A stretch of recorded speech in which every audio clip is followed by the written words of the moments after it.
신앙 고백하겠습니다. 나는 전능하신 아버지 하나님 천지의 창조주를 믿습니다. 나는 그의 유일하신 아들 우리 주 예수 그리스도를 믿습니다. 그는 성령으로 잉태되어 무성녀 마리아에게 나시고 본디오 빌라도에게 고난을 받아 십자가에 못 박혀 죽으시고 장사된 지 사흘 만에 죽은 자 가운데서 다시 살아나셨으며 하늘에 오르시어 전능하신 아버지 하나님 우편에 앉아 계시다가 거기로부터 살아있는 자와 죽은 자를 심판하러 오십니다. 나는 성령을 믿으며 거룩한 공교회와 성도의 교제와 죄를 용서받는 것과 몸의 부활과 영생을 믿습니다. 아멘. 오유진 학생 대표로 기도하겠습니다.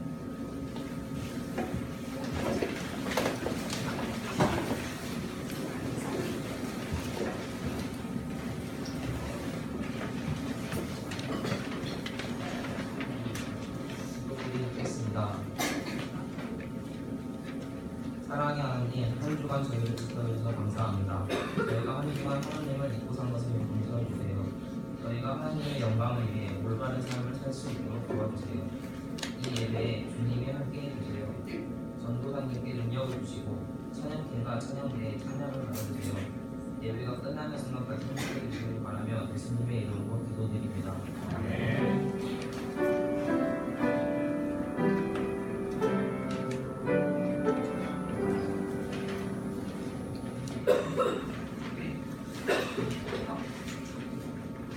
키일 미래 학생의 우리를 대표해서 성경 공부하시겠습니다.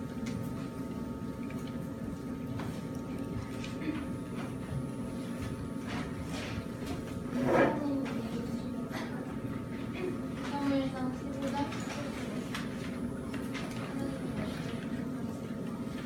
사무엘이 이르되 왕이 스스로 좋게 여기로되 이스라엘 지파의 머리가 되지 아니하셨나이까 여호와께서 왕에게 이름을 부어 이스라엘 왕으로 왕을 삼으시고 이 말씀은 하나님의 말씀입니다.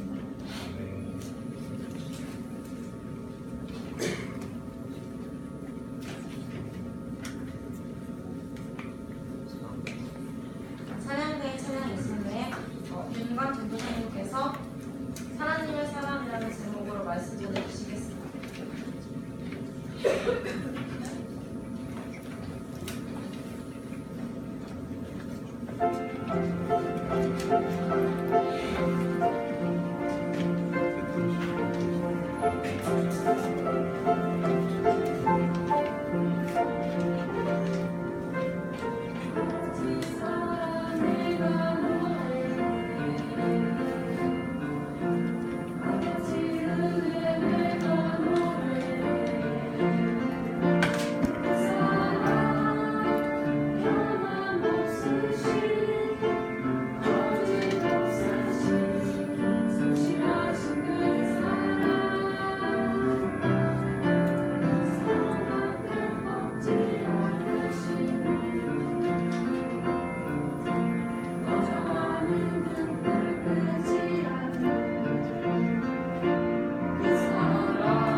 잠깐 기도하고 우리 말씀 같이 하나님 말씀 나누도록 하겠습니다. 하나님 감사합니다. 오늘 하나님의 사랑이라는 말씀으로 그 제목으로 하나님의 말씀을 우리 함께 나누고자 합니다.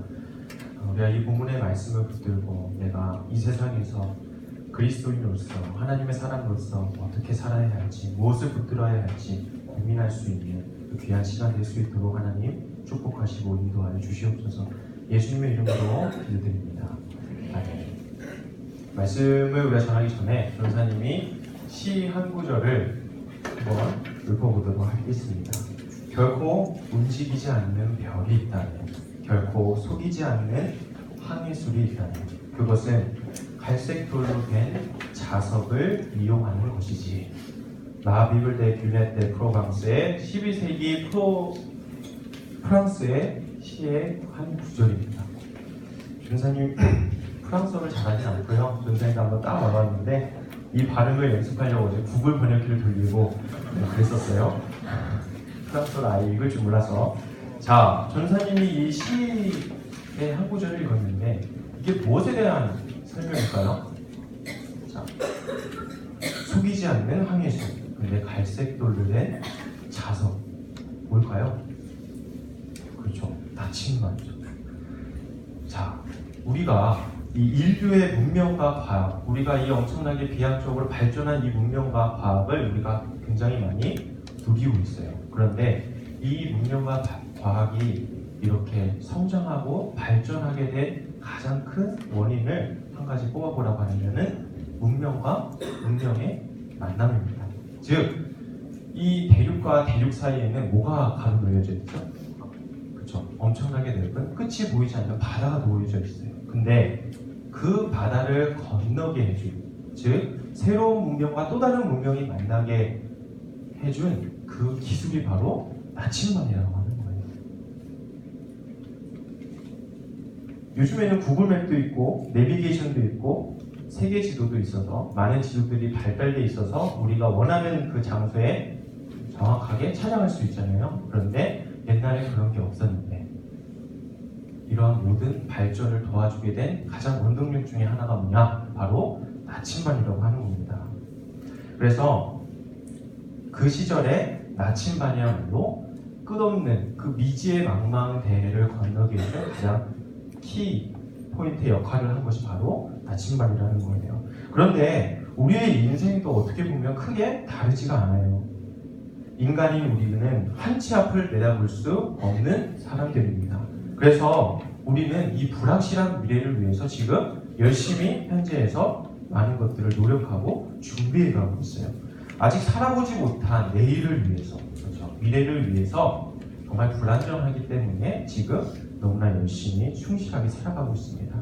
여러분들도 치면은 아직 입학하지 못한 대학을 위해서, 그 진학을 위해서 지금 잠도 못 자고, 그렇죠? 놀지도 못하고 공부에 매진하고 있는 모습이 바로 우리들의 불확실한 미래를 위한 지금 최선의 준비라고 할 수 있는 거죠. 이처럼 불확실한 우리의 미래는요, 마치 배가 항해할 때 넓게 펼쳐져 있는, 끝없이 펼쳐져 있는 망망대해를 건너는 것처럼 우리의 인생도 미래를 향해 그렇게 나아가고 있습니다. 그 끝없는 바다 같은 우리의 인생을 항해할 때 우리에게도요, 우리의 인생의 방향을 지정해줄 그 나침반 같은 기준이 우리에게도 필요합니다. 그 나침반을요, 내가 어떤 것으로 나의 인생의 방향성을 정해줄 나침반을 지정하느냐에 따라 우리의 인생의 이야기는 그 영향을 어마어마하게 달라질 것입니다. 마치 실제로 역사에서 나침반으로 인해 문명과 과학이 발달한 것처럼, 그렇죠? 우리의 인생도 어마어마하게 차이가 나고 달라질 것이 분명합니다. 그렇다면 우리가 하나님의 사람으로서, 그리스도인으로서 우리의 인생을 살아감에 있어 과연 우리는 무엇을 나침반으로 기준으로 삼아야 할지 오늘 본문의 말씀을 통해서 살펴보고자 합니다. 오늘 말씀은 이스라엘의 초대왕 사울에 대한 이야기예요. 그런데 우리는 그를, 이 사울을 하나님께서 버리신, 그렇죠? 하나님께서 떠나신 죄 많은 왕으로 기억을 하고 있습니다. 그 이유는 너무나 분명한 그 이유는 두 가지로 생각할 수 있을 것 같아요. 첫째, 하나님께서 분명히 그를 우리가 오늘 15장 17절 말씀만 읽었는데 쭉 뒤에 읽어보면은 하나님께서 그를 왕으로 세우신 것을 후회하셨다라고 하면서 하나님께서 가짜없이 버리세요. 그런 말씀에 기록되어 있기 때문에 사울은 하나님께 큰 죄를 범한 사람이다. 우리가 그렇게 인식하는 첫 번째 이유고요. 두 번째는 사울 왕 다음에 누가 왕이 되죠? 다윗이 되는 거 우리가 너무나 잘 알고 있죠. 근데 그 다윗 왕을 하나님께서 사랑하십니까? 끝까지 사랑하십니까? 아니면 중간에 버리십니까? 끝까지 사랑하세요. 그렇죠? 이 비교입니다. 하나님께서 사울을 버렸으나 하나님께서 다윗을 끝까지 사랑하신 것. 이것이 비교되면서 사울은 하나님께 용서받지 못할 너무나 막중한 큰 죄를 지었다라고 우리는 그렇게 인식을 하고 있어요. 실제로 하나님께서는 다윗을 너무나 사랑하셔서요. 사무엘상 7장 11절과 13절 말씀에 다윗과의 영원한 언약을 맺으십니다. 하나님께서 다윗에게 이렇게 약속을 하셨어요. 내 백성 이스라엘을 다스리던 때와 같지 아니하게 하고 너를 모든 원수에게서 벗어나 편히 쉬게 할 것이다. 그리고 나는 너의 나라 그리고 너의 후손의 나라를 영원히 견고하게 할 것이다. 하나님께서는 이 약속을 다윗과 이 언약을 맺으십니다. 이처럼 하나님께서는 다윗을 사랑하셨고요. 그 사랑의 증거로서 다윗과의 영원한 언약을 맺으세요. 신실하시고 약속을 지키시는 하나님께서 영원한 언약을 다윗과 맺으십니다. 그런데 여기서 우리가 하나의 질문이 될 수가 있습니다. 다윗을 이토록 포기하지 않으시고 끝까지 사랑하셨던 이 하나님이 왜 도대체 사울을 왜 버리셨을까?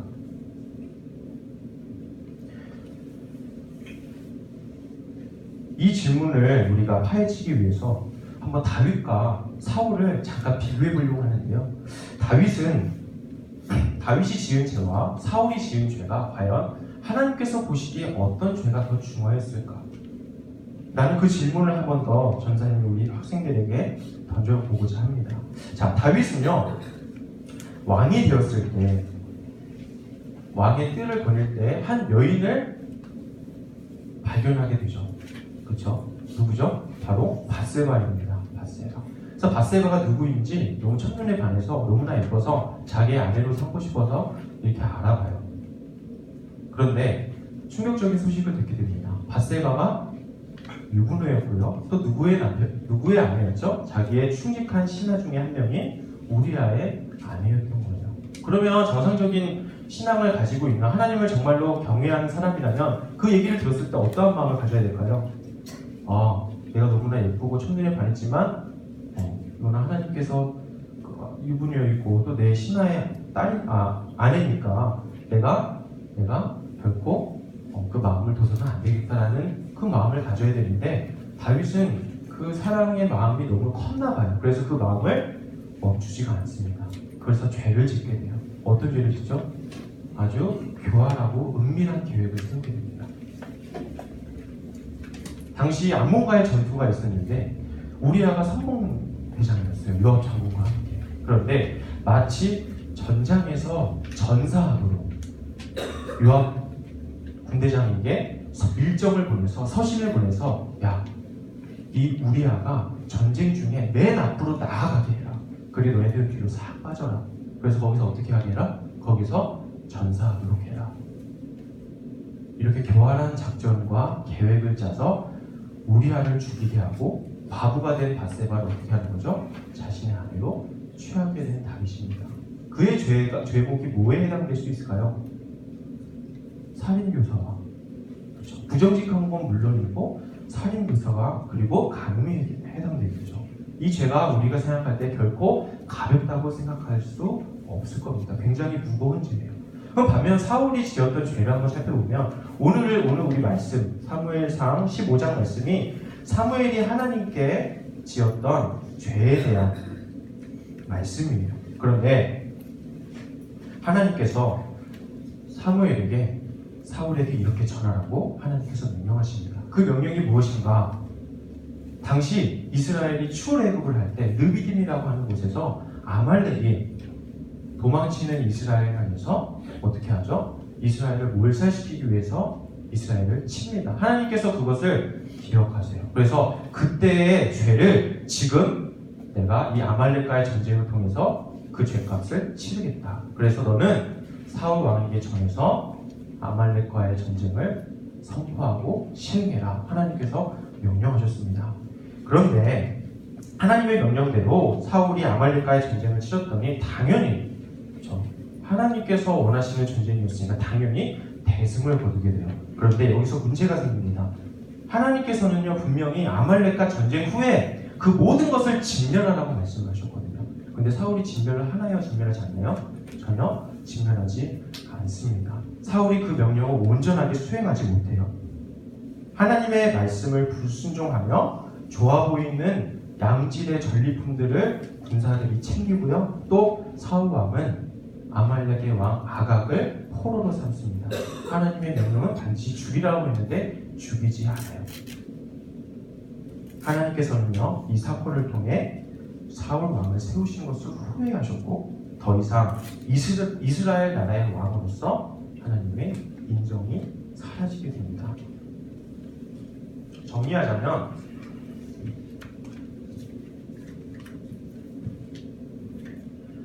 다윗은 큰 죄를 지었지만 하나님께 용서를 받았고요. 사울의 불순종은 용서받지 못했습니다.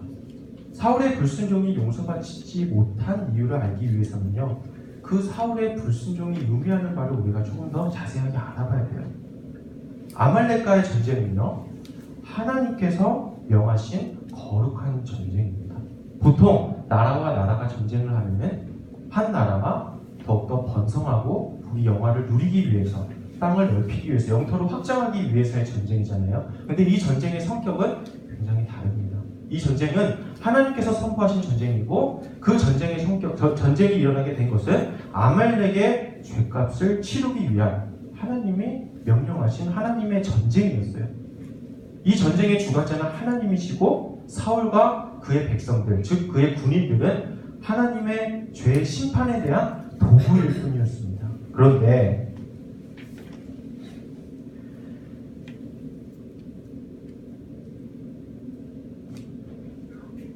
하나님께서는 여기서 멈추지 않으시고 아말렉에서의 전쟁에서 전쟁 후에 승리를 거뒀을 때 그 전리품들을 보통은 다 챙기잖아요. 그게 현명하고 합리적인 거잖아요. 근데 하나님께서는요 이 아말렉의 모든 것들을 진멸하라고 하셔요. 당시 이 진멸하는 것, 이 잔인해 보이는 그렇죠. 어린아이들과 아무 죄 없을 것 같은 그 동물들까지 죽이라고 한 이 어떻게 보면 잔혹한 이 명령이 과연 무엇을 뜻하는가? 이것은요 하나님께 그 모든 것을 헌정합니다. 하나님께 그 모든 것을 바칩니다. 이것은 하나님의 전쟁입니다. 우리는 아무것도 한 게 없습니다라고 하는 당연한 하나님의 전쟁에 대한 하나님의 명령에 대한 그 왕과 백성들이 취해야 할 겸손과 순종의 모습이었던 거예요. 그런데 전쟁 후에 12절에 보니 사울은 전쟁을 승리한 후에 그 영광을 자신의 기념비를 세움으로써 자기가 그 영광을 자기에게 돌립니다. 마땅히 하나님의 전쟁에서 하나님께 드려야 될 전쟁의 승리에 대한 그 영광을 하나님이 아니라 자기가 취하게 되는 거예요. 그리고 그의 부하들은요, 그의 군대들은 하나님의 말씀, 진멸하는 그 말씀을 실천하지 않고 자기의 전리품들로 삼는데 그것은 하나님께 헌정해야 될 것을 자기가 자기의 것으로 하나님의 물건을 빼앗는, 가로채는 행위였던 겁니다. 사울이 여기서 실책하게 되는 겁니다.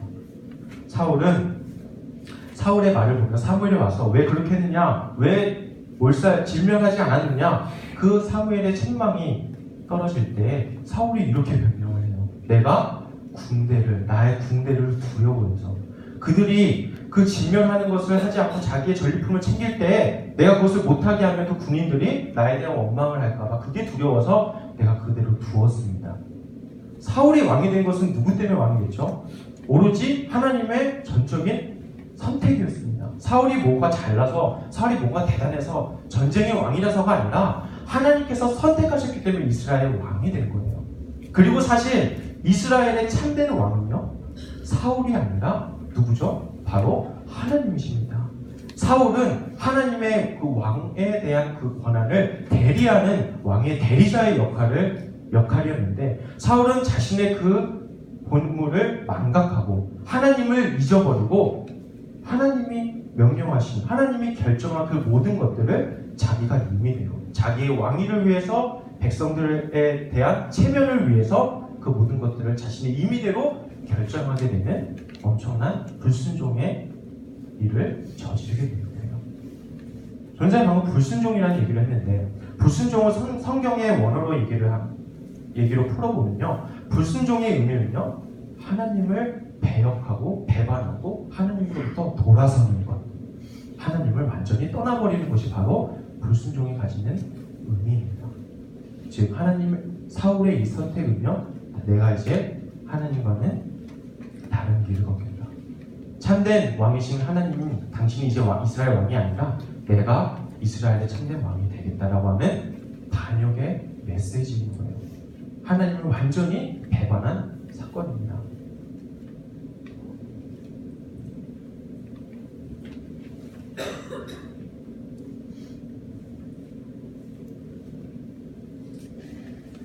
그 사울의 배반의 행위는요, 그에 대한 결과는 하나님의 떠나심이었습니다. 자신을 왕으로 세워주신 하나님이 떠나셨다. 그 말의 뜻은요, 더 이상 사울은 이스라엘 왕으로 세워질 수 없고 그의 왕권은 하나님이 다시 선택하시는 또 다른 사람에게로 돌아간다. 이제 너의 왕의 시대는 끝났다라고 하는 하나님의 선포였던 것입니다. 말씀을 정리하는데요. 사울에게 쫓긴 다윗. 우리는 그가 엔게디 광야의 굴에 숨어 있을 때 자신의 원수 사울이 홀로 굴에 들어오는 그 사건을 잘 알고 있을 것입니다. 사울이 자신을 쫓아서 자기가 숨어 있는 그 굴에 사울을 피해 숨어 있는 이 굴에 모든 군사들이 따라오지 않고 오직 사울만 그 굴에 들어옵니다. 옆에 있는 다윗을 따르던 사람들이 속닥거리며 다윗한테 이렇게 얘기를 해요. 야, 하나님께서 너의 손에 붙이셨다. 하나님께서 이 기회를 천금 같은 기회를 너에게 주었다. 야, 이거 하나님의 뜻인 것 같다. 우리도 다 그렇게 생각하지 않나요? 우리들 일상생활을 할 때 나에게 어떤 특별한 일이 일어나거나 나에게 좋은 일이 일어날 때 그것을 내가 정말 진실로 하나님한테 먼저 여쭤보거나 기도하지 않고 갑자기 드는 생각, 이거 하나님의 뜻이 아닐까? 이거 내가 선택하는 거 하나님이 좋아하시지 않을까? 하나님에게 나에게 주는 선물 아닐까? 다윗에게도 그러한 말이 들렸어요. 얼마나 합리적인 얘기인가요? 자기를 죽이려고 계속해서 쫓아오는 사울이 자기가 숨어있는 그 굴에 자기의 사람들이 전체로 모여있는 그 굴에 들어오니 이 얼마나 다시는 돌아오지 않을 천금과 같은 기회일까요? 이거를 놓치면 세상 사람들은 다 바보라고 할 것입니다. 그런데 다윗은 그들의 말을 듣지 않아요. 거기서 사람들의 말에 귀 기울이거나 합리적인 생각에 판단하는 것이 아니라 그 결정권을 다른 데 두지 않고 다윗은 그 위대한 말을 해요. 내가 손을 들어서 이 왕을 치는 것은 여호와께서 금지하신 일이다. 하나님께서 싫어하신다. 그 엄청난 기회에서 그 급박한 순간에서 조금이라도 주저하면 사울이 바로 나가버릴 것 같은 그 상황에서 다윗은요, 어떠한 곳에도 그 결정의 기준을 두지 않고 눈에 보이지 않는 하나님에게 그 선택의 결정에 대한 권한을 하나님에게 둡니다. 하나님께서 금하셨다. 하나님께서 싫어하신다. 그래서 나도 할 수가 없다. 반대로 하나님께서 원하시는 거기 때문에 하나님께서 하라고 명령하셨기 때문에 내가 이러한 상황에서도 힘든 상황에서도 할 수 있다. 여러분, 우리의 신앙이 무엇입니까? 우리가 신앙을 갖고 있다, 또 우리의 신앙을 성숙시키고 싶다, 성장시키고 싶다 라고 해서 우리가 항상 예배 나와 하나님을 믿는다고 하는데 우리의 신앙이 과연 무엇입니까? 우리의 신앙은요, 바로 우리들의 결정권을 하나님에게 두는 그 작업입니다. 신앙이란 우리들의 인생의 방향성을 다른 곳에 두는 것이 아니라, 다른 가치관에 두는 것이 아니라 바로 하나님의 뜻에, 하나님이 원하시는 그 방향성에 두는 것이 바로 우리들의 참된 신앙의 내용이어야 합니다.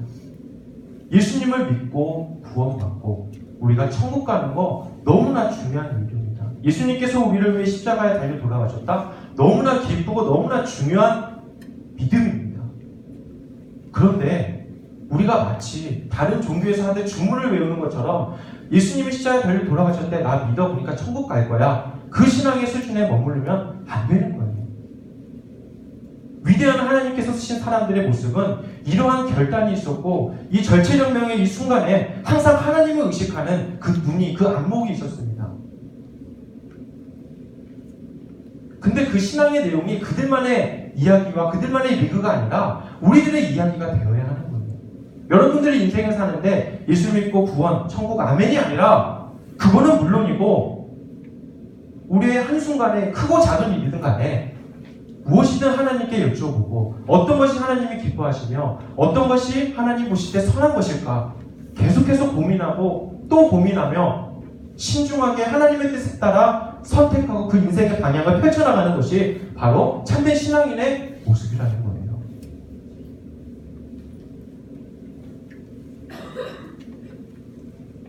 다윗은 끊임없는 고통과 고난 속에 처했습니다. 그 고통과 고난이 처해지게 된 이유는 하나님께서 그를 왕으로 세우시겠다라고 기름을 부으셔서예요. 하나님의 그 뜻 때문에 사울에게 쫓기는 기구한 삶을 살아가게 돼요.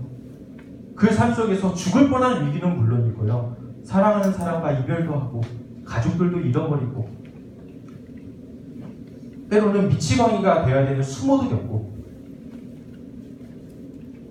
너무나 힘든 일을 다윗은 많은 그 순간에 계속해서 겪게 되었습니다. 그런데 그가 초지일간 하나님의 말씀하신 그 방향성을 잃지 않고 나갈 수 있었던 것은 자신의 기준과 결정을 하나님께 두는 위대한 겸손함 때문이었습니다.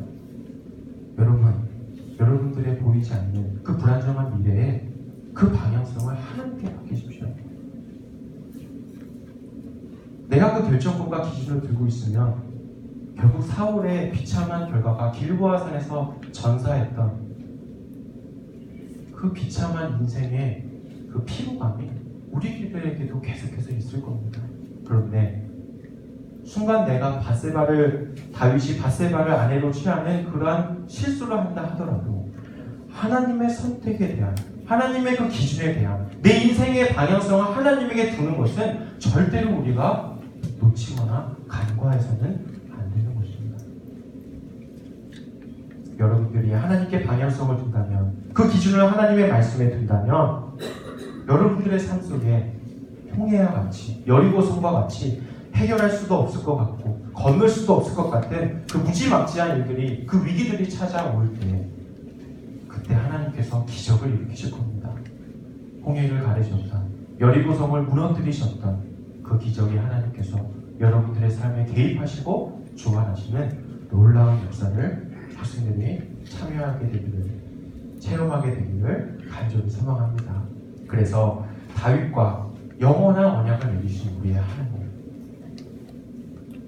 그와 동일한 하나님께서 여러분들과도 영원한 사랑의 언약을 언제나 맺어가고 그 삶이 하나님의 사랑으로서 풍성해지고 평안한 삶을 누릴 수 있는 우리 모든 청소년 학생들 되기를 간절히 소망합니다.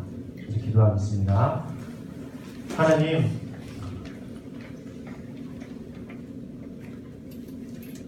사무엘상 15장 말씀에 나오는 아말렉과의 전투의 그 말씀의 장을 통하여 하나님의 사람은 어떠해야 하는지 우리가 그 말씀을 살펴보았습니다.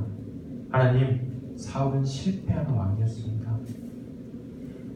그가 저지른 죄악의 질이 얼마나 나쁜지 그거에 상관없이 그가 자신을 세우신 왕으로 세우신 참된 하나님을 잊어버리고 그 선택의 결정권과 그 방향성을 하나님이 아니라 자기에게 두었을 때 하나님은 그를 버리셨습니다. 그것은 신앙인의 모습이 아니었습니다. 하나님과 상관없는 사람의 모습이었습니다. 하나님, 우리가 참된 신앙을 회복하기를 원합니다. 우리가 앞으로 인생을 살아갈 때 이 불완전한 이 세상 속에서 그 미래 속에서 하나님의 사람으로서 살아가기를 원합니다. 하나님, 우리가 하나님을 붙들 수 있도록 우리의 믿음과 우리의 마음을 붙들어 주시옵소서. 우리의 삶의 기준이 세상에 어떠한 좋아 보이는 그 가치관과 기준이 아니라